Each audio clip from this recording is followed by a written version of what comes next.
I have heard from various sources recently that when you consume excess protein when watching macros in your diet, your body converts it to sugar. Is that accurate? I won't be able to tune in today, but I will watch later. Happy Friday. Okay, so what Emily's talking about is a process called gluconeogenesis. Basically, this means your body converts protein into sugar. There's a similar process that many of you will have heard of called ketosis, which is your body converting fat into sugar, basically. And even though this sounds like a scary thing, they're a really good thing.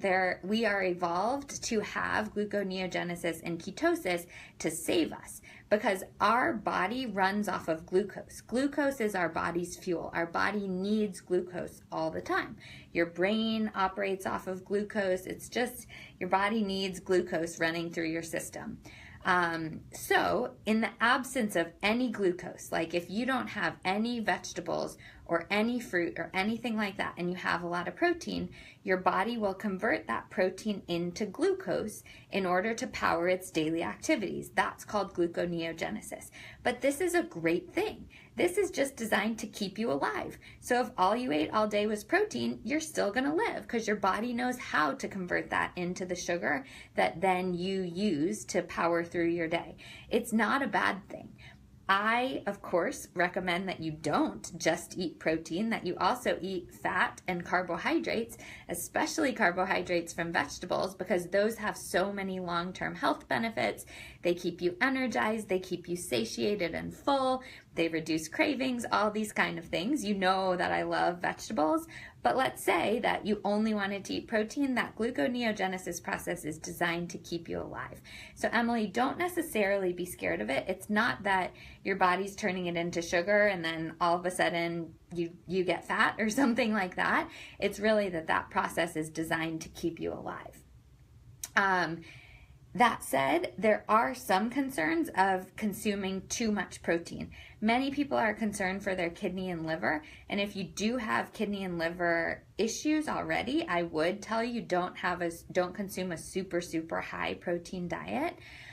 And many Americans are consuming, in my opinion, my educated opinion, too much red meat. So you can look at a red meat article that I wrote a while ago and the article that I recently wrote about the documentary What the Health to hear some of my thoughts about that. But the average American consumes 2 servings of red meat per day, and the quality of red meat is not very high. And that low quality red meat is linked to several health issues down the road. So I do encourage you, if you're the average American, to get away from that and to turn to some more plant-based protein sources as well. Many of you know I'm not vegetarian. I don't think you need to be vegetarian. I've already eaten meat today. I think it's fine to eat red meat, but in moderation. So Maria is asking, how much red meat do you recommend? My personal recommendation, again, educated recommendation, is 5 servings per week at the most. Now, 1 serving is 3 ounces. So if you go to a steakhouse and you get a 12-ounce steak, that's 4 servings. That's basically your red meat for the week. And of course, even more important than the servings, I recommend high quality. So red meat is one of those things that I highly prefer. You get grass-fed, you get organic when you can. Anything you can do to get in the right direction of quality is more important. So I'd rather you have 8 servings of organic grass-fed meat versus 4 servings of McDonald's hamburger. Maria, I'm not saying you're eating that. I'm just kind of making the point. But all things considered, 5 servings per week is my personal max. Personally, I don't even close to eat that. I probably eat red meat once a month. And it's actually something that I have encouraged myself to eat more of because I know my body tends to be deficient in iron, and sometimes I feel I need the red meat to replenish. So you have to know your body. It's very possible to be a healthy vegan, a healthy vegetarian. It's very possible to be a healthy carnivore eating red meat. All things in moderation, and for this one, quality is more important. So back to my point about too much protein. It is possible to eat too much protein. If you have existing kidney or liver issues, then I would cut back on your protein a little bit. If you have constipation, I would cut back on your meat significantly and increase your vegetables. You know, I'm never going to answer a question without saying vegetables because that's my favorite food group. So I would cut back on your protein in that instance. If you are generally feeling like you are sluggish throughout the day, like you don't have enough up and at 'em to get through the day, I would encourage you to have more carbohydrates and healthy fats.